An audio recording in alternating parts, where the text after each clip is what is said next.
이교수의 문학평론 20일은 시적 상상력이 세상을 만든다라는 제목으로 월간지 문학공간에 2024년 10월호에 게재된 연재하고 있죠. 현재 한국문학의 미래를 찾아서 22번으로 연재했던 것입니다.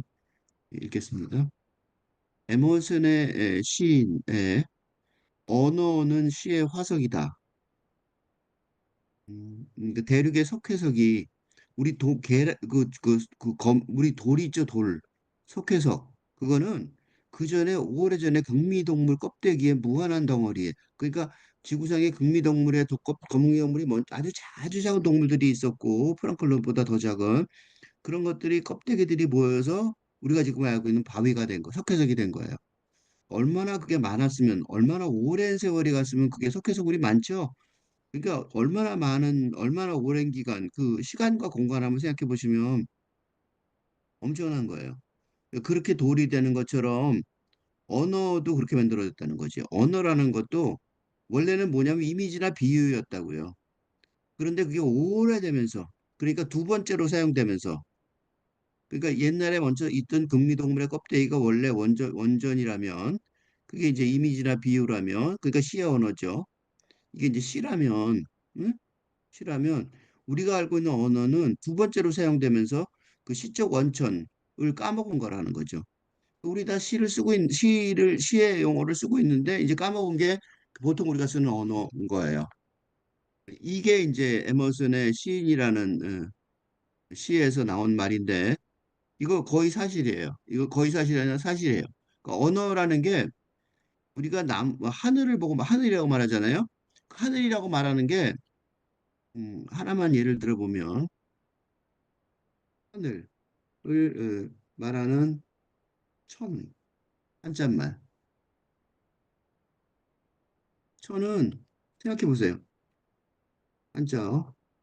천은 뭐냐면 하늘의 모양이에요. 하늘의 모양을 인간이 시적 상상력을 동원해서 표현한 하늘의 모양이었던 것처럼. 응? 그러니까 이거 우리는 지금 천 이렇게 쓰지만 하늘천 이렇게 쓰잖아요. 천국 뭐 이렇게 쓰잖아요. 이런 것들이 전부 다 사실은 옛날에는 다 시적 상상력을 동원해서 겨우 표현해냈던 어떤 그런 표현 방식이었단 말이죠. 예? 그게 지금은 이제 이런 천의 원래 상상했던 표현을 까먹고 있는 거죠. 요거 하늘천과 비교해보면 시냇물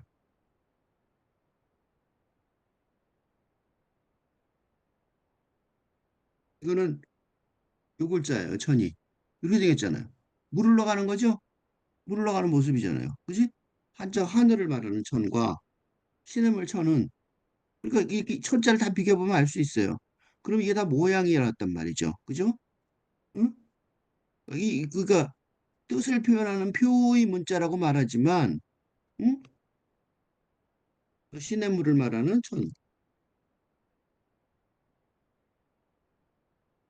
응? 기본적으로 원래는 시적 상상의 내용을 동원해서 표현한 하늘과 뭐예요? 시냇물의 모양이었다. 시적 상상력이 먼저였어요. 그러니까 내가 지금 제목이 시적 상상력이 세상을 만든다죠. 이 말은 다시 말하면 뭐냐면 시적 상상력이 지금의 세상을 만든 것처럼 시적 상상력이 앞으로 지금부터 즉 미래의 어, 세상을 만들어야 한란 말이에요. 이게 시적 상상력이 지금의 세상을 만들었어요. 그게 이제 고착화돼서 언어가 돼서 있지만 왜 이렇게 됐냐면 그 언어가 그지? 그 시적 상상력을 바탕으로 한 언어가 그러니까 지금까지의 언어가 근대의 언어가 어, 세상을 제대로 읽는 힘을 잃어버렸기에 다시 만들어야 되는 거죠. 그지? 그래서 지금부터 시적 상상력의 도움을 받아서 새로운 세상을 만들어 가야 된다. 라는 주장을 하기 위해서. 그건 내가 하는 게 아니라 내가 혼자 하면 뭐 이렇게 길게 설명하고 말할 필요 없는데 사실은 사람들한테 설득을 하려면 나만 아니라 누구 다른 사람이 있는 걸 보여줘야 되잖아요. 그래서 이건 내가 한 인용이 아니라 겐타의 은유들이 세상을 만든다. 아예 제목이 그래요. Metaphors make the world. 그러니까 메타포라는 게 시적 언어의 기반이죠. 그러니까 시적 언어인 은유들이 세상을 만든다. 이렇게 썼어요. 그러니까 이 사람은 근데 이제 나는 왜 시적 상상력이 세상을 만든다라고 바꾼 거죠. 제목을 은유들이 세상을 만든다를. 그걸 왜 제목으로 이 필자 유튜브 채널 이 교수의 조건 없는 학교에서 읽으며 왜 하필이면 지금 이야기해야 하는지 그 얘기는 이 그 겐타의 그 글에 없어요. 그래서 이제 왜 지금 읽어야 되는지, 왜 그게 꼭 필요한지, 만들어야 되는지 그 설명은 없기 때문에 그 설명 때문에 지금 이걸 다시 읽는 거예요.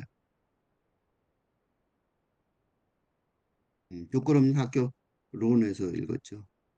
조건 없는 학교의 유튜브 채널인데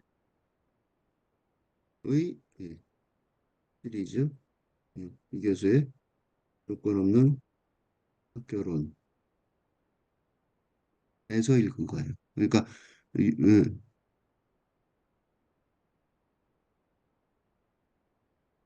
유튜브 채널은 조건 없는 학교인데 요거 읽은 건 그 중에 하나의 시리즈인 조건 없는 학교론에서 읽었습니다. 음, 근데 이분법적 대립 담론이 이게 우리가 지금 하고 있는 전쟁을 일으키게 하는 원인들인데 그 세계 코로나19 세계적 유행병을 우리 다 겪었는데 거기서 뭐라고 정하냐면 요것 때문에 보이지 않는 적과의 전쟁의 개념으로를 중심으로 대처를 했어요. 그러니까 그 코로나19 바이러스를 갖다가 그 적이라고 생각한 거죠. 그런 바람에 부작용이 많이 다수 발생을 했어요. 응? 그 전쟁이니까 어떻게 돼요? 피난 가야 되잖아요. 그 전쟁이니까 적군이라고 적의 침공, 외계인의 침공처럼 그러니까 우리는 다 외계인처럼 생각했어요. 그 코로나 바이러스를 외계인의 침공처럼 적의 침공이라고 여겨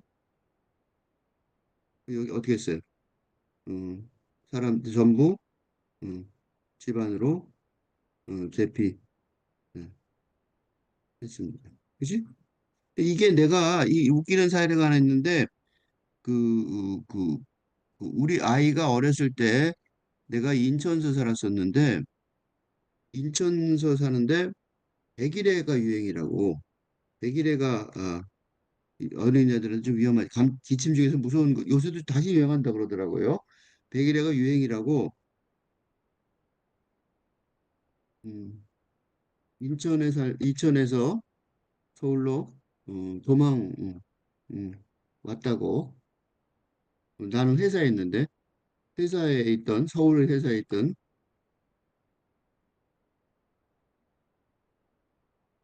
내게 말했습니다. 집에서 말했는데 내가 어이가 없었어요. 왜냐하면 백일해가라는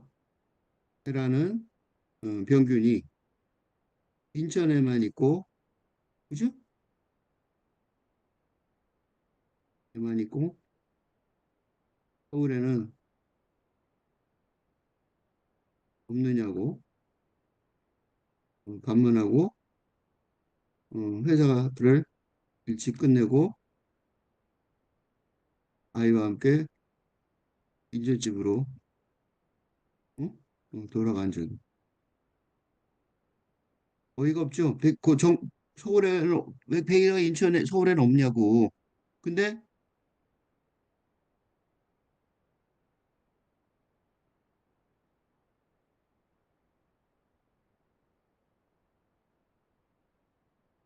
그래서 이게 웃기는 거예요. 왜 이렇게 됐을까요? 그러니까 이게 그 기본적으로 무슨 생각이 들어있냐면 사람들이 이는 근대인의 마음속에는 우리 그 지금 우리 같은 사람들의 보통 사람들의 마음속에는 어, 보통 사람들의 마음속에는 마음속에는 병균이든 뭐든 해로운 것을 뭐로 봐요? 아군과 적군, 적으로, 그지?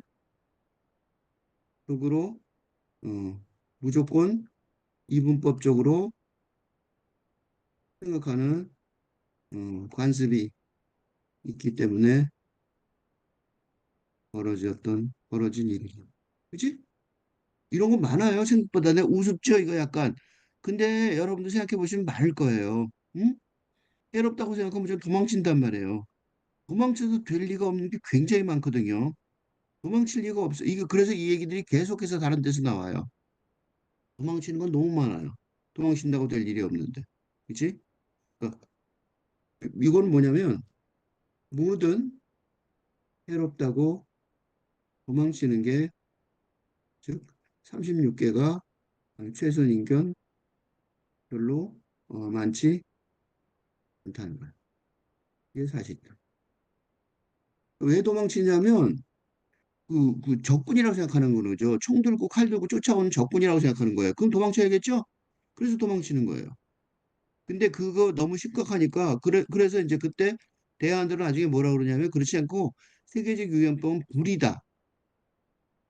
어, 하는 걸로 재개념화하자를 제안한 거죠. 그러니까 불도 마찬가지로 무섭고 타면 죽으면 많이 건 죽잖아요. 그렇지만 전쟁 은유의 단점을 피하는 거죠. 무조건 도망치지 않는 거죠. 그렇지만 건강 위기의 긴급성과 파괴적인 측면을 강조하니까 말이죠. 그러니까 세계적인 유행병은 전쟁이다. 응? 팬데믹 is war라고 기억하는 게 나쁘거나 비윤리적인 말이 아니라 그 전쟁이라고 생각하니까 어때? 사람들이 말을 잘 들어요. 응? 그러니까 사람들이 말 잘 듣고 또 집에 머물려고 그러면 머물고 그렇단 말이죠. 그런 동기부여가 된단 말이죠. 그러니까 전쟁이란 불도 마찬가지로 바깥에 불났다 그러면 근데 이제 사람들이 불나니까 그 불 피하면 되지 이렇게 생각하는 거죠. 사실은 그래요. 사실은 피하면 됐었어요. 어떻게 피하는지 복잡하니까. 문제는 불처럼 피하면 됐지만 음, 불을 피하는 건 다소 복잡한 과정과 절차를 요하니까 단순한 동원 전략이 음, 실패할 가능성이 있었습니다. 그래서 맨 처음에 전쟁을 쓴 건데 어느 정도 됐어. 사람들이 익숙해지면 그다음에 불의 개념으로 바꿨으면 좋을 뻔했었죠. 지금 왜 이런 얘기를 길게 하냐면 지금 전 세계가 현재 전 세계가 경제 위기를 겪고 있으며 우리나라도 그렇죠. 그로 인해 독재 성향의 인물들이 선진국에서 지도자로 어, 지도자로 택해지는 선택되는 경우가 많은데 응?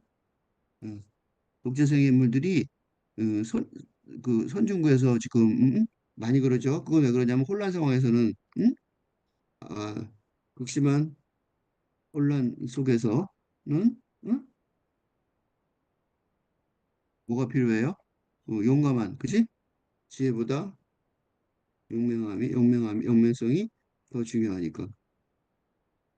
이런 혼란상은, 혼란상의 먼 원인은, 가까운 원인은, 원인이 바로 이 코로나19 어, 유행병이기 때문인 거죠. 그러니까, 물론 이게 먼 원인은 달로 있어요. 먼 원인은, 먼 원인은, 근데,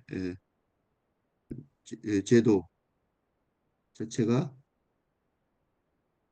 힘을 잃었기 힘을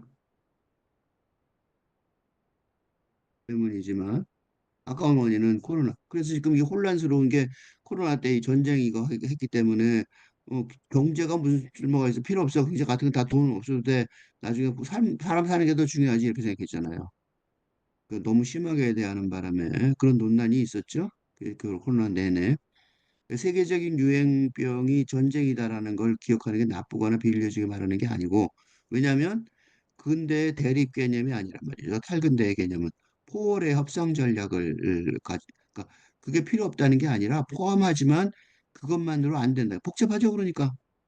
근데 21세기에 들어서 이미 탈근대가 이미 도래해 있는 상황이라서 근대처럼 이렇게 어, 정근대 중세를 뭐 파괴적으로 부정하는 프랑스 혁명 같은 근대 에, 혁명적 폭파 방식은 안 되고 가족, 학교, 군대, 국가 등 근대 공동체가 아직도 지배 세력이니까 그걸 부실 수는 없잖아요. 그러니까 안에서 부딪힐 수밖에 없는 내파의 전략을 쓸 수밖에 없단 말이죠. 그러니까 복잡하단 말이에요. 그러니까 대처 전략 자체가 복잡해요. 그러니까 지금은 그러니까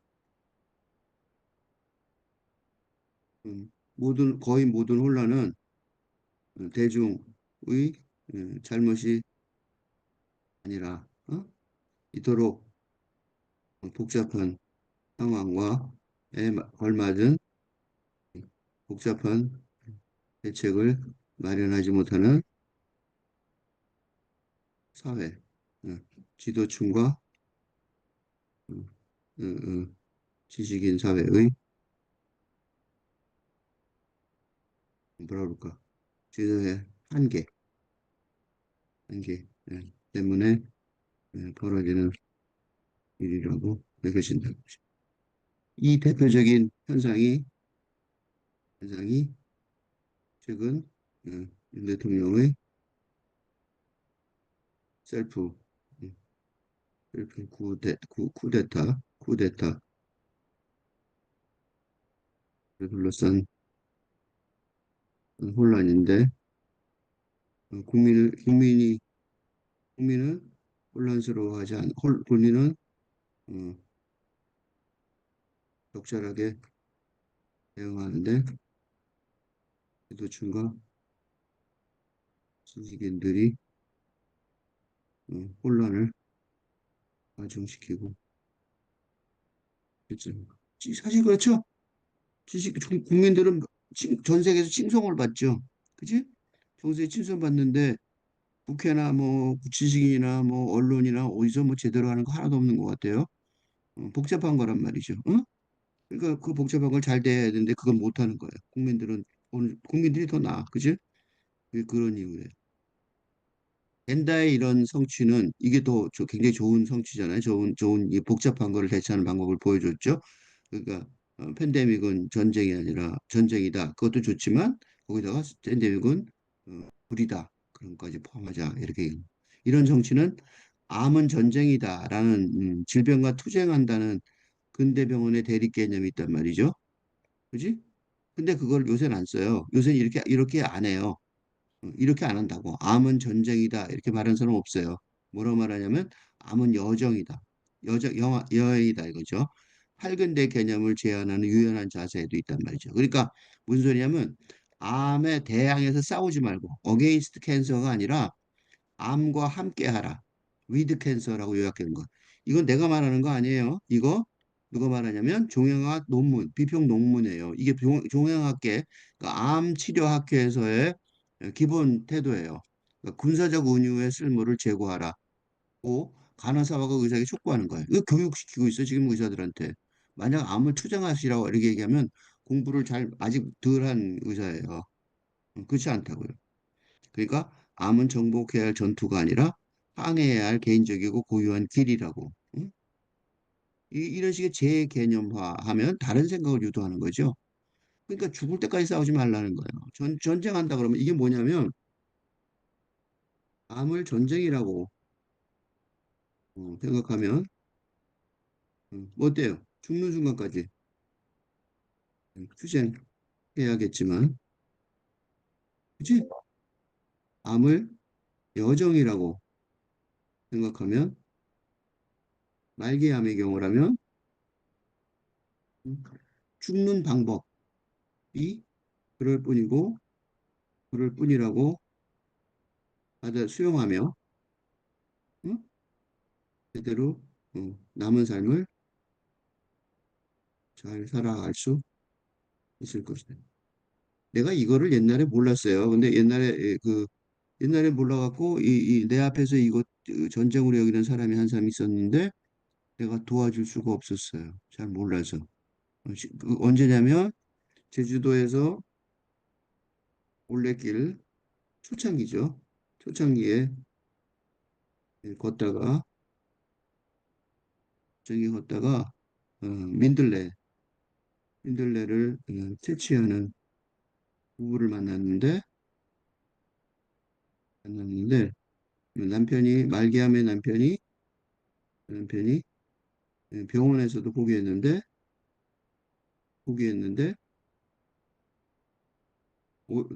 치료 가능하다고 믿고 어? 노력하는 중이었어요. 그러니까 그게 말이 안 되는 거죠. 민들레로 치료해서 벌써 치료했겠지? 근데 이런 어? 그때는 이런 개념의 틀을 이 변화를 몰라서 어, 적절하게 어, 조언해 주지 못했습니다.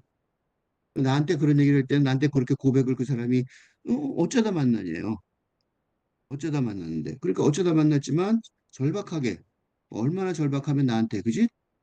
응? 이 개념 틀의 변화를 알았으면 내가 어, 여행이라고 생각하시고 어?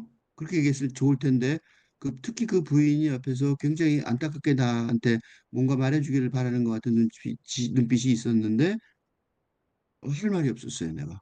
이건 아닌데라고 여기지만 이건 아닌데 이렇게 하면 안 되는데 이건 아닌데라고 여기지만 그래서 그 여정 올레길 걷는 내내 그 생각을 했어요. 그리고 그걸 나중에 시까지 쓰고 그다음에 지금까지도 생각해 왔는데 그때 너무 안타까웠기 때문에 그래요.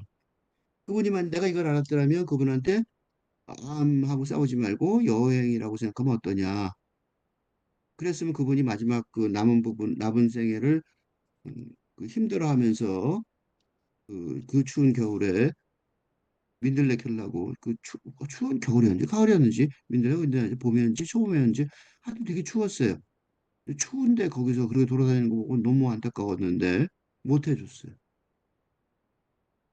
우리 주변에 여러분도 그런 말기암에 있는 사람이 있다면 그 사람도 문제지만 그 부인도 문제죠.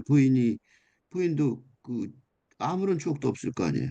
마지막에 그냥 싸우다 죽은 남편밖에 기억이 없는 거잖아. 안에 부인도 남편이 그렇게 쫓아다니면서 하고 있는데 부인은 알겠죠? 그게 무의미하다는 걸. 그렇지만 죽으려는 사람의 소원인데 어떻게 해요? 그죠? 말을 해주고 싶었는데 내가 어떻게 이거 아니고 그러니까 그 남편도 나한테 그런 얘기를 남편이 직접 고백을 했는데 그 남편도 내가 무슨 얘기를 해주길 바래서 고백한 거죠. 근데 그걸 그때 몰라갖고 말을 못 해줘서 가슴에 엄청난 짐으로 오랫동안 남아 있었습니다. 그러니까 이 근대의 과학 철학적 전통이 왜 이런 식으로 못했냐면 근대 과학적 전통은 은유를 뭐로 보냐면 언어의 부적절한 사용으로 생각했어요. 이러면 논문에 은유를 쓸 수 없죠. 그치? 그러니까 학문적인 그래서 은유를 피하는 등 응? 학문적인 그래서 은유를 쓰면 안 되죠. 대학 박사학위 논문에 은유가 거의 없단 말이죠. 왜냐하면 은유는 피해야 된다고 생각한 거죠. 근데 그게 전통이 지금 흔들리고 있단 말이죠. 그래서 어떻게 되냐면 은유를 개념 체계의 필수 기반으로 보는 것으로 바뀌어가고 있어요. 이거는 내가 하는 말이 아니고 다른 글에서 지금 얘기하면 너무 긴데 생물학 현대 최근의 생물학에서 의학을 포함한 거죠. 의학을 포함한 생물학에서 어떻게 하냐면 의학을 포함한 생물학에서 이 그 예를 들면 유전자 검사 유전자 검 예를 들어 유전자 검사로 유전자 검사로 어? 미래의 암을 진단할 수 있다고 전 세계 과학계가 어, 국가적 미국 포함해서 미국 등 국가적 엄청난 지원을 받았었는데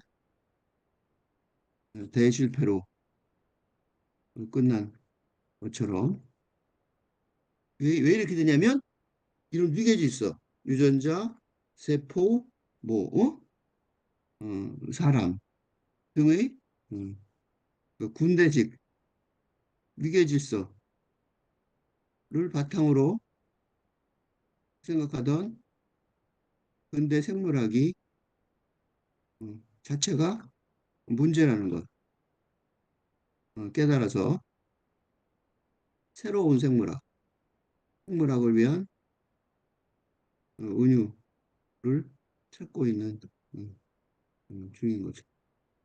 생물학에서 지금 은유를 새로 찾고 있어요. 이게 지금 과학 얘기예요. 내가 말한 거 문학 얘기가 문학 얘기를 하고 있지만 사실은 과학 얘기도 똑같아요. 그러니까 이게 이 얘기를 아유 문학하는 사람들 이렇게 하는 거지 이렇게 말하면 큰 오해예요. 은유를 개념체계에 그러니까 어떻게 새로운 생물학에서는 은유를 어떤 은유를 써야 되느냐 틀렸잖아. 유전자 걸 고치면 사람이 괜찮을 줄 알았잖아. 이게 유전자 바탕을 고치면 사람이 괜찮았단 말이야. 이게 뭐냐면 환원주의. 이게 뭐냐면 바탕으로 생각하던 환원주의. 여긴. 응? 원자만 되면 됐잖아. 물리학에서도 마찬가지 원자 갖고 시작하든. 근대 물리학도 마찬가지예요. 과학 자체가 다 틀렸다고. 옛날 과학이. 그러니까 근대 담론 자체의 은유 기반이 은유 기반이 뭐가 돼요? 해끼침의 원인이 되는 개념을 갖고 있는 거죠. 안젤리나 졸리가요. 이걸 믿어서 안젤리나 졸리가 이걸 믿어서 응? 자신의 유방을 자발적으로 잘라버리는 등. 진짜 이거 믿었어요. 그래갖고 그걸 진짜 자기 유방을 잘라버렸다니까? 걸리지도 않았는데 암에서 틀림없이 나온다니까? 말이 돼요? 그치? 말도 안 되는 짓이죠? 그런 미친 짓을 하고 있었다고. 그래서 이 근대 담론이에요, 이게. 이게 미친 짓이 돼가고 있다고 지금. 해가 된다고. 해끼치면, 그러니까 그냥, 아유, 그렇게 할 수도 있죠가 아니라 안 좋다고. 그러니까 국가적 지원을 받았는데 이것 때문에 국가적 지원을 받는 뭘 못했어요.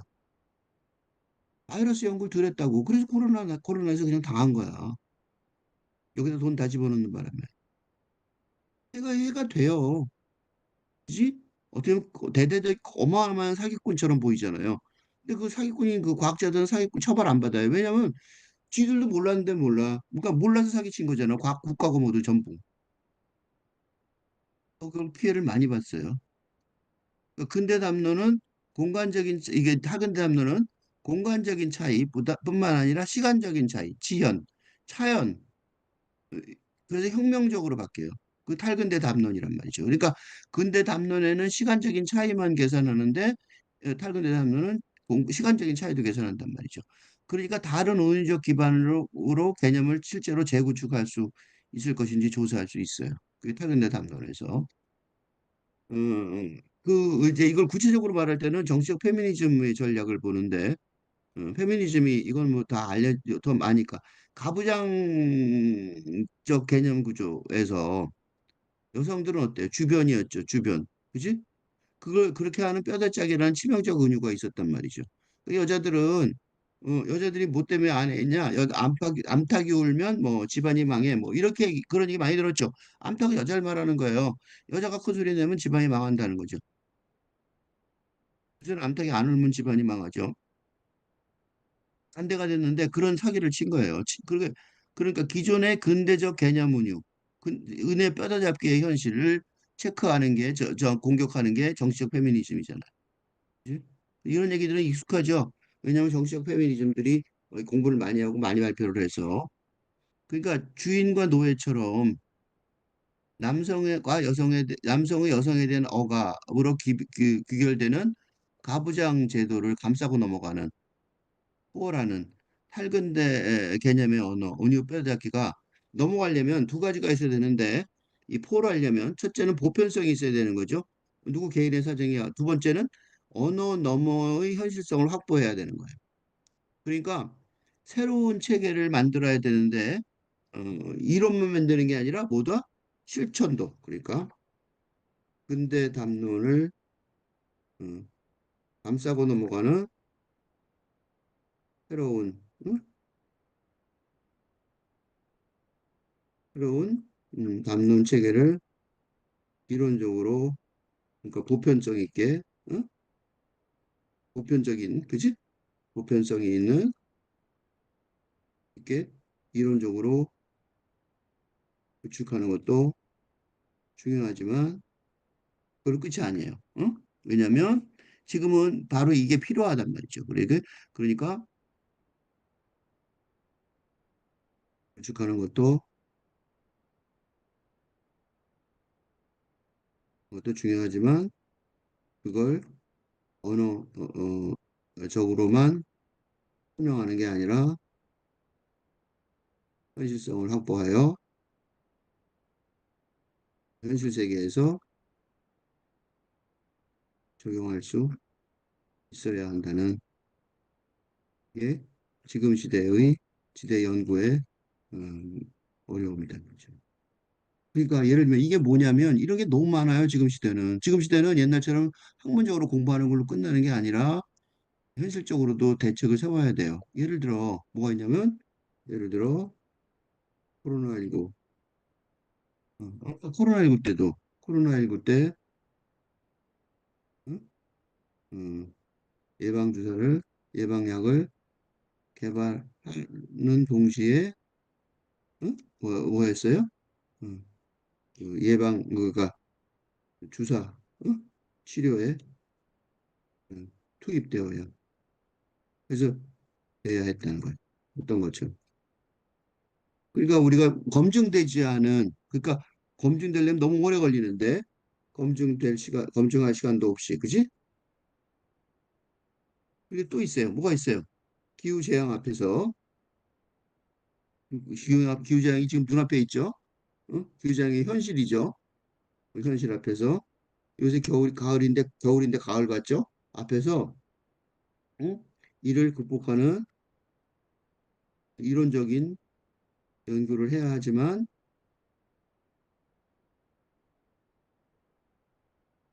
그것으로 응? 하지만 그것으로 만족할 수 없고 그것을 그 대안을 실천하기 시작해야 하는 급박한 상황이다. 그죠? 그러니까 이게 다 진짜 당장 해야 되는 거예요. 그래서 현대 문학 이론, 특히 해체 이론은 난해하단 말이에요. 다 탈근대 해체론이 난해하다는 게 대부분의 사람들이 어려워요 그러는데 그걸 좀 쉽게 설명하면 해체론의 공식이 있는데 그 공식이 인터넷으로 찾을 수도 있어요. 그게 이제 요런데 우선 기본적으로 이분법적 대립관계가 문제라는 거죠. 그래서 특정한 사상이 뭐 자연스럽다, 정상적이다, 자명하다, 독창적이다, 즉각적으로 명백하다, 뭐 이런 식으로 추구할 만한 모방할 가치가 있다. 이런 식으로 말하는 경우에는 조심해야 된다는 거죠. 그죠? 예를 들면 이런 거예요. 남자가 공격적인 건 자연스럽다. 이게 무슨 자연스러워? 그지? 우리가 이렇게 얘기했다고. 이렇게 얘기하면 좀 남자는 용감해야 한다. 어, 용감한 게 당연하다. 당연해 보여요? 여자가 더 용감해야 돼요. 네? 근데 사실은 뭐예요? 응? 이렇게 말하지만 음, 라고 말하지만 사실은 아직 아부장 제도가 어, 활동 중이니까 여자가 용감해야 더 그것도 훨씬 더 용감해야 자신의 타고난 재능과 을 발휘하고 할 수 있을 것이다. 거죠. 누가 더 용감해야 돼요? 여자가 더 용감해야 돼요. 응? 남자가 더 용감한 게 아니에요. 그러니까 남자가 용감해야 된다라는 말은 당연하다고 생각했던 거는 정말로 웃기는 거였단 말이죠. 그죠? 여자가 훨씬 더 용감해야 되는 세상이에요. 훨씬 말 못하게 더 훨씬 더 용감해야 돼요. 응? 이렇게 말한단 말이에요. 응? 그런 거 무지 많아요. 앉아서 한번 생각해 보세요. 굉장히 많단 말이죠. 한두 개가 아니에요. 세상이 그랬으니까. 왜 이랬어요? 왜 이렇단 말이죠? 근대 세상이 그러니까. 그지? 근대 세계가 어? 전복되고 어? 근대 세계가 도래하였으니까. 그지? 그러니까 무슨 일이 벌어져? 예전에 당연했던 게 당연하고 정상적이고 자연스러웠던 게 어떤 거지? 저는 그렇지 않게 되어가고 있다는 혼란스러운 세상이죠. 그래서 혼란스럽고 복잡한 세상이니까 어? 지금 하고 있는 이런 공부를 아주 열심히 해야 한다는 거죠. 어? 그렇지 않으면 행복과 성공의 길을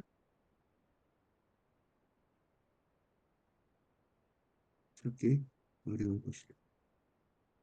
의대 간다고 될 일이 아니에요. 두 번째, 텍스트에서 두 가지 사이에 신속하고 확고한 구분이 있다고 강조하는 장소들을 주목하라는 거예요. 내가 지금 남자와 여자 얘기했잖아요. 어? 의가 백인. 그냥 단순한 차이일 뿐인데 뭐라고 생각해요? 단순한 차이일 뿐인데 단순한 차이가 아닌 거죠. 그러니까 대립 관계를 해체하는 게 중요하단 말이에요. 어? 어떻게 해체해요? 어떻게 해서 어떤 것은 더 근원적이고 완전하고 기본적이고 어떤 것은 파생적이고 합성적이거나 다른 것의 결과가 되는지 보여주라는 거야. 하나야 굉장히 그죠? 뭐가 있어요? 창세기에 아담의 로 만들어진 이브. 그죠? 왜 일부러 갈비뼈로 만들었을까? 아담은 신이 진흙에다 뭐 지르기 모자랐을까? 그지?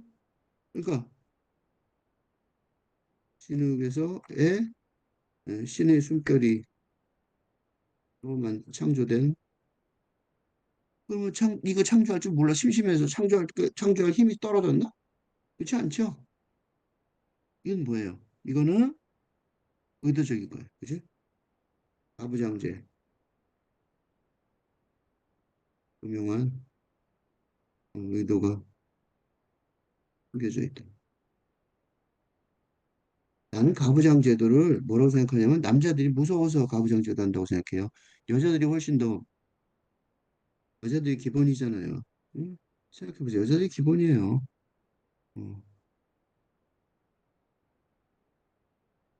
어쨌든 예를 들면 예를 생각해보세요. 이 의식이라고 그러는 것. 의식이라는 거는 실제로는 뭐냐면 의식이 아니에요. 내가 이게 남자가 더 뭐 우월해 이런 걸 막 말하잖아요. 그렇게 의식한단 말이죠. 의식은 그냥 의식이 아니라 자아의식이에요. 자의식. 자의식은요. 자의식은 언제나 어떻게 돼요? 분열돼 있어요. 언제나 이미 분열돼 있어서 그렇게 단순하게 뭐가 더 앞서 있어 이렇게 말하기 힘들다고. 응? 이게 일종의 자의식들이 그러니까 의식이 다 사실은 생각보다 단호하지가 않아요. 아버지가 최고야가 아니라 어떻게 해서 다른 것과 왜 그러니까 뭐가 중요하냐면 왜 다르고 그건 남자는 왜 완전하다고 제시된 게 뭔지 그지? 그걸 찾아보면 좋은 거죠. 그지? 그리고 다른 것에 어떻게 해서 다른 것에 의존하는지 예를 들면 내가 조금 전에 말한 것처럼 아담의 갈비뼈에 로 만들어진 이부 그럼 그 아담한테 의존해야 된다고 돼 있는 거잖아. 아담이 왜 이부가 의존하냐고 누가 누구를 의존해? 사실은 남자가 여자한테 의존하는 것 같죠? 그러니까 진리라고 이게 진리야라고 말한다고. 근데 말도 안 되는 거예요. 진리라고 말한다는 건 뭐가 있어야 돼요? 오류가 있어야 되거든. 오류 개념이 없다면 진리가 존재하지 않는 거니까 남자는 절대적으로 아버지는 진리다. 라는 말 자체가 선언 자체가 성립하지 왜? 진리는 오류를 오류가 있어야 진리이기 때문이다. 그치? 그러니까 무오류에서는 무오류에서는 독재자들이 그렇게 말하는데 무오류에서는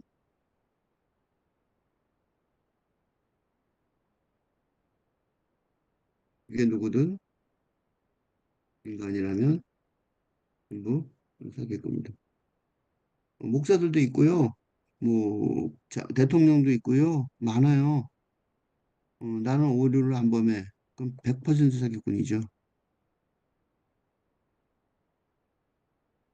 어떻게 해서 정상적이라고 제시된 것이 특별한 정상적이라고 한단 말이에요. 이게 백인은 정상이라고 생각하는 거죠. 백인이 정상이 아니라 백색은 그것이 인종적 특성이라는 사실을 기만하는 하나의 인종적 특성이다. 백색이 더 좋은 게 아니에요. 이게요.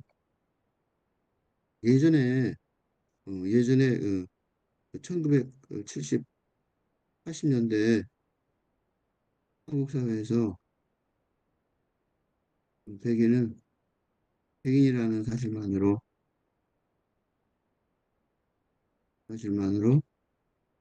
특별한 대접을 받았었다. 어? 애들까지 또 그냥 백인의 사실만으로 특별한 대접을 받았어요. 지금은 아니죠. 지금 이런 혼란을 지금 겪고 있는 데가 바로 한국이에요. 왜요? 우리 한국 사람이라는 것만으로도 대접받아서 깜짝 놀라는 거예요. 지금은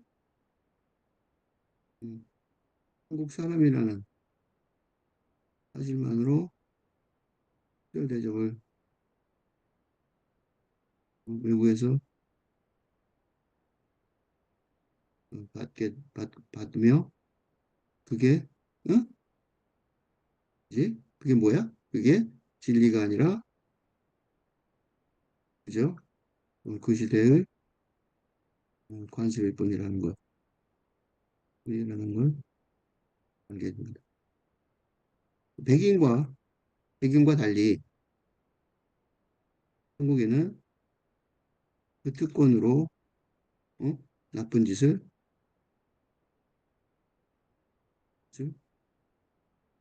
하지 않았다는 자부심이 있다. 한국인들은요, 우리는 그런 특권이 생겨도 우리는 나쁜 짓을 하지 않죠. 그걸로 나쁜 짓 안 해요. 사기꾼이 가끔 이제 뭐 사람마다 조금은 있겠죠. 그거야 뭐 개인 차이니까. 그렇지만 우리는 집단적으로 한국인들이 그걸 가지고 세상을 점령하고 뭐 민족을 말살하고 그럴 수 있지 않죠. 그죠? 그래서 이 해체론이 바로 이거예요. 뭐냐면 관계의 내부에서 작동하는 거죠. 이런 식으로. 그죠? 내부에서 이거 웃기지 거짓말 같지 이렇게 말하는 거죠. 그래서 위계 질서를 붕괴시키는 거죠. 어? 위계 질서뿐만 아니라 그 아버지가 그 최고다, 무효료하다. 그것도 없애지는 건 더 중요한 거는 대립 관계 자체를 붕괴시키죠. 응? 아버지가 최고고 자식들은 아니고 엄마는 아니고 이렇게 얘기하는 그런 대립하는 그 자체 그죠? 그러니까 한국인이 좋은 거는 나는 한국 백인하고 완전히 다르다고 생각해요. 우리는 이걸 안 써요. 우리가 그럼 특권으로 하면 나쁜 거 아니냐 그렇게 생각할 수 있는데 그렇지 않아요. 왜냐하면 우리는 그런 특별한 대접을 받았었다가 아니라 그리고 백인 집단은 한국에서는 안 그랬지만 그래서 우리는 이미지가 나쁘지 않았어요. 다른 곳에서는 뭐 인디언 등 어, 어, 흑인 등 인종 말살 정책을 어, 어? 언제까지? 최근까지 어? 지금까지 어? 말도 안 되는 거죠? 수행해왔다. 그러면서 뭐 히틀러를 공격해요. 히틀러를 공격할 수가 없어요. 히틀러는 미국의 응? 인종차별을 인종차별 정책을 응? 충실히 도입한 사람이었어. 그래서 맨 처음에 미국이요 2차 대전에 참여 안 하려고 그랬어요. 히틀러에 대해서 반감이 없었거든. 일본이 그 진주만을 공격하는 바람에 자기 나라 사람들 너무 많이 죽였잖아. 그래서 공격 들어온 거죠. 어쩔 수 없이. 그러니까 일본이 잘했어요. 응? 히틀러 공격 자체는 별로 없었다고. 근데 그러면서 다 끼어든 거죠. 유럽에도 들어가고. 반전이 아니라 해체로는 반전 정도가 아니에요. 뭐래요? 더 큰 승부예요. 뭐냐면 더 큰 승부는 혁명이죠. 조금 바꾸고 반전하겠다는 소리가 아니에요. 근저에 있는 위계 질서를 해체해버린단 말이죠. 응? 해체로는 단순히 대립 관계를 반전하거나 파괴하는 게 아니에요. 그 대립 관계 속에 있는 불안정성을 증명해내는 거죠. 이거 엉터리지. 어? 그러니까 대립 관계 내에 있는 불완전한 성을 아버지가 뭐 최고 아니지 가만 봐봐 아무것도 아니잖아 이렇게 되는 거죠. 그러니까 나쁜 인디언이 없다면 카우보이 영웅주의는 존재할 수 없잖아요. 이 너무 이 얘기 이거 볼 때마다 나 어린 내가 창피스러워요. 왜냐하면 1960년대, 1970년대까지, 응? 년까지 미국의 정통 서부국의 서부국은 영웅은 백인이었는데 어, 마지막 결투에서 이기는 백인이었는데 그 서사의 기반은 인디언 말살 정책 이었던.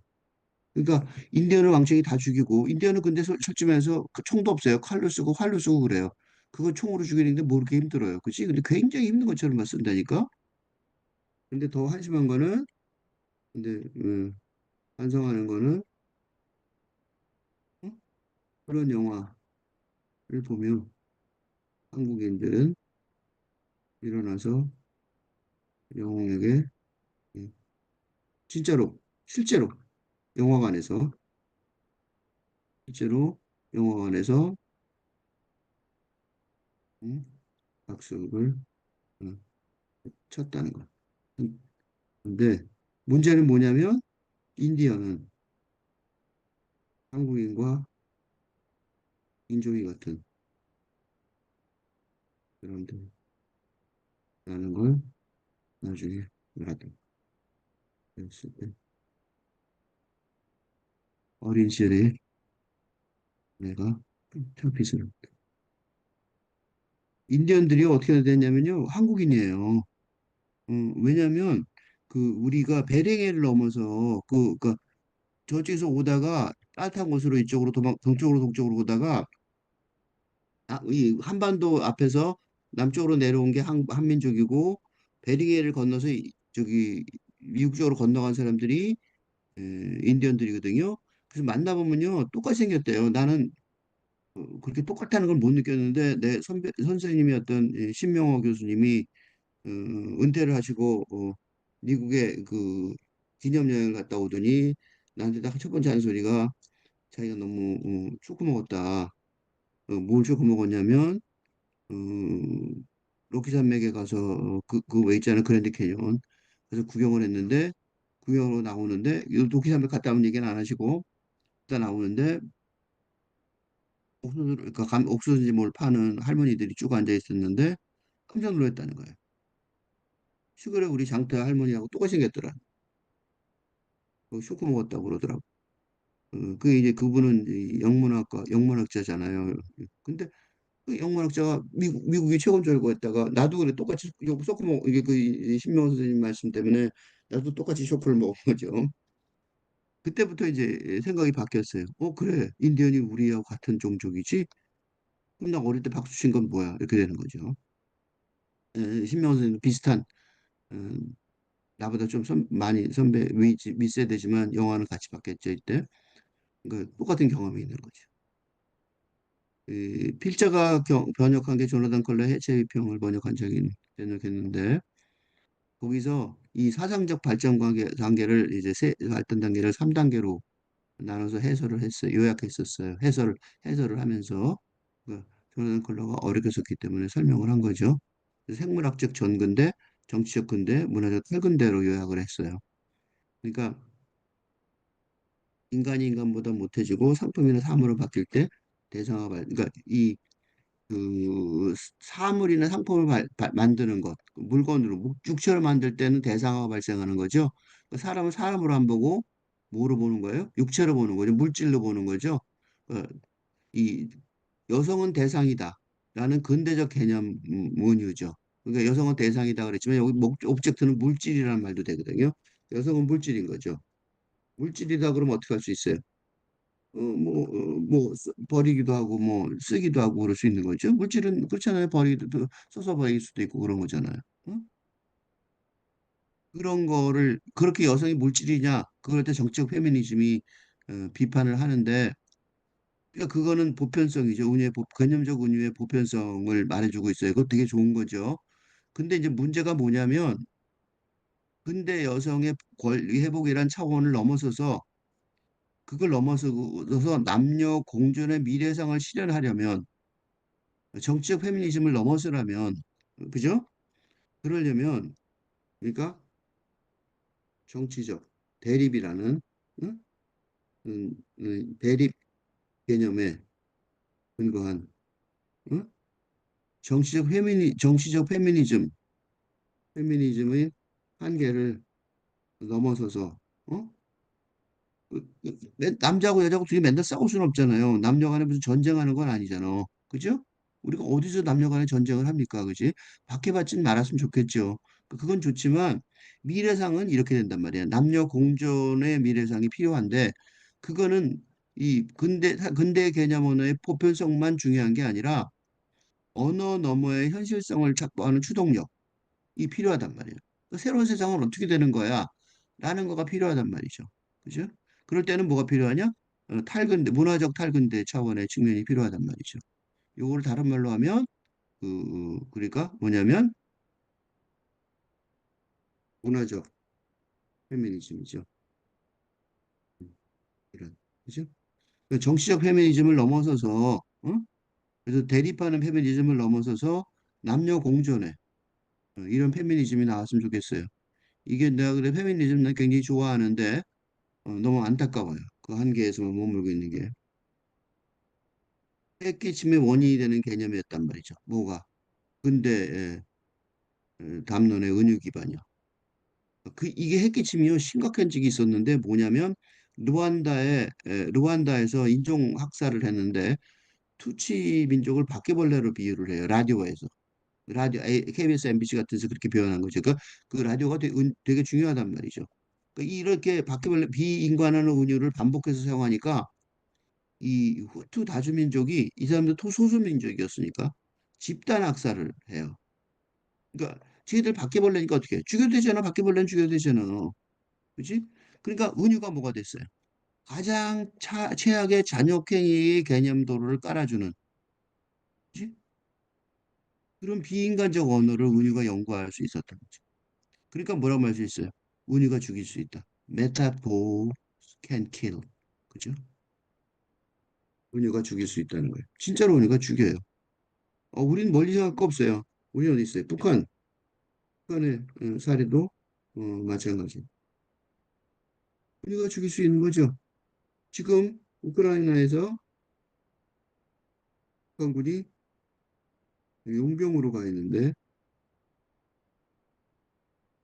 음, 그들은 왜 가 있는지도 모른단 말이에요. 그들은 이상한 은유를 주입받아 어, 가서 죽으러 어? 살육대로 살해대로 집단 학살대로 학살의 대상으로 가 있는 거죠. 어떤 은유였겠어요? 러시아가 공산주의의 본국이므로 우리가 가서 지원해야 한다는 말도 안 되는. 왜냐면 이제 러시아는 저는 공산국가가 되기 때문에.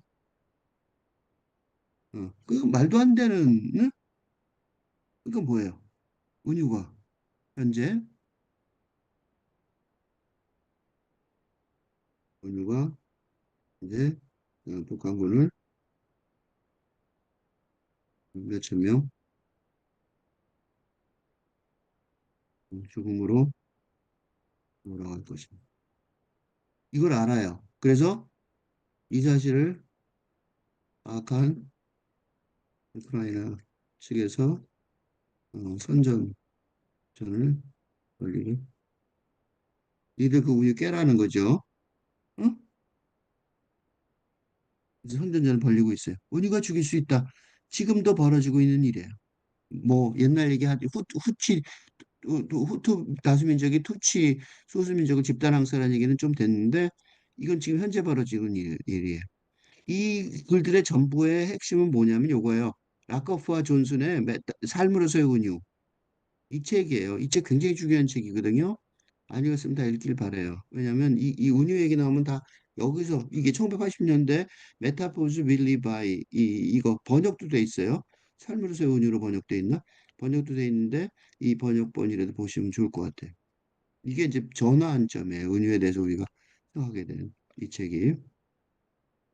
네, 트럼프도 대통령도 마찬가지. 이 트럼프 때도 은유로 성공했죠. 이번 대통령이 된 거예요. 이민자들을 뭐로 보냐면 지금 그래서 이민자들 앞으로 아주 호되게 당할 텐데 이민자들을 은유적으로 뭐라고 하냐 이솝우화의 농부와 뱀을 이용하는 거죠. 뱀을 도와줬는데 어? 뱀이 배신 때리고 농부를 물었다 이거죠. 얼어 죽는 뱀을 데려다 집에 갖다 놨더니 녹자마자 물어서 농부가 죽었다 이렇게 얘기하면서 이민자들은 뱀이고 미국은 여성이라고. 미국이 여성이에요? 이민자가 뱀이고 미국이 남자란 몰라도 여성이면 그 사기죠. 연약한 여성이라고 미국은 여기 얼마 웃긴 줄 아세요?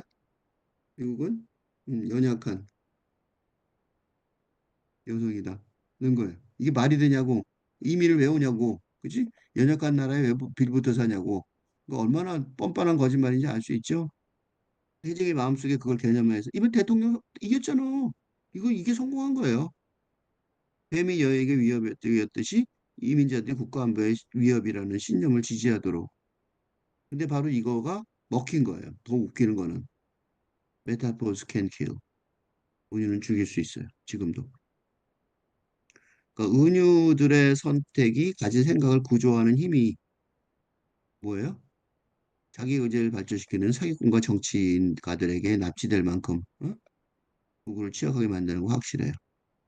그러니까 트럼프의 은유 개념 은유의 조작, 은유적 뼈대잡기의 조작, 은유들이 가진 생각을 구조하는 힘을 이제 부정적 경향으로 사용하는 전략이죠.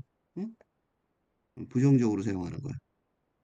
전략이 이게 개별적이고 특수한 사례가 아니에요. 개별적인 특수한 사례라면 트럼프가 대통령이 됐을 수가 없잖아. 탈근대 시대 보편적인 현상이란 말이죠. 그래서 이거에 대해서 지식인 사회가 적절하게 대응을 해야 응? 근대 정치 화세력의 세력을 무력화하면서 데리다가 소망한 다가올 민주주의를 실현할 탈근대 정치성의 세상을 구현하는 기회가 될 거란 말이죠. 이번에 윤 대통령의 그 셀프 쿠데타도 마찬가지인 거죠. 그 쿠데타 개념이 은유로 성공을 했다면 우리가 그 군사국가 될 텐데 음, 그 대안도 지금 없는 거죠. 문제는 대통령의 야가 쿠데타를 일으킨 은유의 틀이 아니라 그걸 대체할 새로운 음, 대한민국 정치 체계의 주걸 은유의 틀이 없다는 게 더 큰 문제. 이게 미래로 갈 일을 암울하게 하면 혼란을 가속화하고 있는 거죠. 제발 누가 새로운 대통령이 나올 때, 이게 됐으면 좋겠어요. 이게 지금 한국의 미래가 걸려 있죠, 이거에. 푸틴은, 러시아의 푸틴은 우크라이나가 뱀이고 러시아가 여성이다. 이렇게 얘기하고, 그죠? 근데 네타냐후는 어떻게 해요? 팔레스타인 뱀이고 이스라엘은 여성이다. 근데 너무 센 여성이죠. 응? 그리고 팔레스타인은 뱀이 아니라 지렁이도 못 되는데. 근데 그걸 갖다가 대중의 마음속에 개념화하도록 유도하여서 어떻게 됐어요? 무의미한 희생에 불과할 전쟁이라고 부르는 국가 간 집단 학살에 자국민을 대규모로 동원하는 거죠. 군인이 있어야 싸울 거 아니에요. 그 국민들이 다 속고 있는 거야, 지금. 안 가야죠. 근데 가잖아. 그지? 그러니까 권력 강화 전략에 활용되는 거죠. 그러니까 뭐가 돼요? 음모론이 팽배하는 원인이 되는 거죠. 못 믿겠으니까 전부 다. 그지? 그러니까 음모론이 팽배하는 거예요. 그 개념 후에 특히 겁먹게 하는 힘은 특정 집단의 뼈대짜기를 하는데 사용된 은유적 건축이 다른 집단이 그런 식으로 보게 하여 집단 학살 행위의 추동력이 된다는 거예요. 그러니까 정과 반, 적과 악원 등 이분 논리의 근대 이념에 관한 의심 없는 신념을 가진 주요 라디오 방송이 소수 민족을 바퀴벌레로 비유하여 집단 학살하게 한 근대 담론에 종속된 은유의 힘을 의식하지 못하면 루안다 집단 학살이 보편적인 사건이 아닌 특수한 사례라고 여기게 되는 거죠. 그러니까 루안다 집단 학살이 왜 유명하냐면 그런 일이 있었어라고 그런단 말이죠. 근데 그런 일이 있었어가 아니라 내가 지금까지 입증했듯이 그렇다는 거죠. 그러니까 은유가 이 추상적 개념, 그러니까 세상의 대부분을 개념하는 방법의 기반이란 말이에요. 그러니까 세상 사람들은 다 은유로 생각하고 있는 거예요. 그러니까 어떻게 돼요? 현실을 창조하는 데 은유의 역할을 새로운 세상을 창조하자는 거예요. 은유로. 은유가 이런 문제라면 문제하고 그러면 안 된다고. 그걸로 새로운 생산을 창조해야 된단 말이죠. 사랑이란 무엇인가라는 영원한 질문에 대한 개념 은유의 대답이 사랑이란 무엇인가 그럼 대답하려고 그러잖아요. 그럼 뭐예요? 사랑을 구조화하려고 사용하는 은유 꾸러미가 된단 말이죠. 뭐라고 말하든. 그러니까 낭만적 사랑은 전쟁이다고 말할 수도 있고 남자적 사랑은 여정이다라고 말할 수 있단 말이죠. 또 논쟁이죠. 논쟁은 또 전쟁이라고 말할 수도 있고 논쟁은 춤이다라고 말할 수 있다는 거예요. 이 전쟁 개념의 은유가 있단 말이죠. 응? 아주 흔해요. 그지? 토론도 전쟁이라고 그런단 말이에요. 응? 토론 대회가 있는데 두 편을 나눠서 싸워요. 근데 그거는 플러스 마이너스 이분법적 대립에 근거한 근대 담론이란 말이에요. 컨프런테이션. 그런데 여정과 춤은 뭐예요? 여정과 춤은 이거는 독립 주체적인 자아가 아니라 여정하고 춤은 타자와의 관계에서 자기 정체성을 찾아가는 상대와의 협상이라는 최근대 전략이 나오죠. 여정은 혼자 못한단 말이에요. 다니다 보면 다른 사람과 협상하고 아는 척하고 관련을 맺고 니고시에이션을 해야 된단 말이죠. 춤도 마찬가지죠. 그러니까 근대에서 탈근대로의 혁명적 시대 전환이라는 보편적 상황을 이들 개념 운유의 구조의 전환 과정이 잘 보여주고 있어요.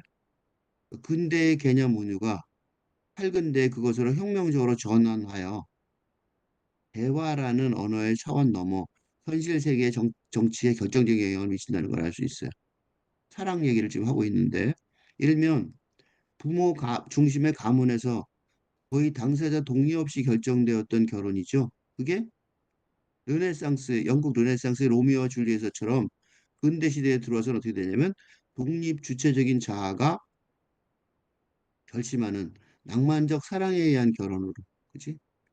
근대 가족이 탄생하는 현상이야말로 이게 뭐야 바로 이거야말로 시적 상상력에 기초한 사랑의 대표 사례인 거죠. 지금 한국은 어떻게 돼 있냐면 인구 절벽 형상이 있는데 세계가 우려하죠. 결혼과 출산의 근대 전통을 이어가게 하는 당신은 나의 전부예요라는 낭만적 고백의 관습을 거부하는 청년들이죠. 왜 그러냐면 낭만적 사랑의 시적 원천이 힘을 잃고 그 축제적 산문의 낡은 관습이 돼. 그거 뭐 그지? 별로 중요하지 않은 거죠. 그러니까 중요하지 않으니까 안 하는 거야. 그걸 내가 왜 그렇게 고생을 하면서 이렇게 되는 거죠. 그러니까 중세에서 근대로의 혁명적 시대 전환 상황에서, 그지? 이 근대 세계관을 구체적으로 수립하는데 낭만적 시세계가 선도했듯이, 그지? 이번에 근대에서 탈근대로의 혁명적 시대 전환 과정인데 거기서 다시 한번 뭐예요? 이미지와 은유에 의한 시적 창조의 방법론으로 탈근대 시대를 구축하는 길을 찾아야 할 시점이란 말이죠. 근대에서 탈근대로의 혁명적 시대 전환을 하려면 두 가지가 필요한데 첫째가 보편성, 그지? 전부 다 알아들어야 돼. 두 번째가 뭐냐면 현실성을 확보하는 추동력이 있으려면, 그죠? 이건 뭐가 되냐면 그렇게 되면 트럼프, 푸틴과 네타냐후 등의 위협에서 인류가 벗어날 수 있는 거죠. 전쟁이 이제 고만할 수 있게 되는 거죠, 진짜로. 그러면 근대 은유의 개념 은유, 은유 뼈대잡기가 있었는데 그걸 뭘로 하냐면 탈근대 그것으로 대체하는 과업을 정치 분야에서 실천할 수 있어야 되는 거고, 그죠? 그럼 어떻게 되냐면 다가올 민주주의라는 용어, 어? 이게 데리다가 한 말인데 그 개념 은유, 은유 뼈대짜기로 데리다가 탈근대 정치의 추동력을 불러일으켜는 이거 여기에 있단 말이죠. 엔타의 은유들이 세상을 만든다를 비롯한 세계적 상황, 세계관 상황을 다양한 사례를 들며 검토하는 수많은 분석이 문제가 뭐냐면 근대 체제 내부에서의 소극적 개혁이나 개선이 아니라 탈근대로의 혁명적 시대 전환 과정을 위한 실천 과업임을 용감하게 인정하지 않는 게 정말 안타까워요. 왜 그러냐면 시적 상상력이 세상을 만든다는 신념이 부족하기 때문이에요. 진짜로 시적 상상력이 세상을 만듭니다.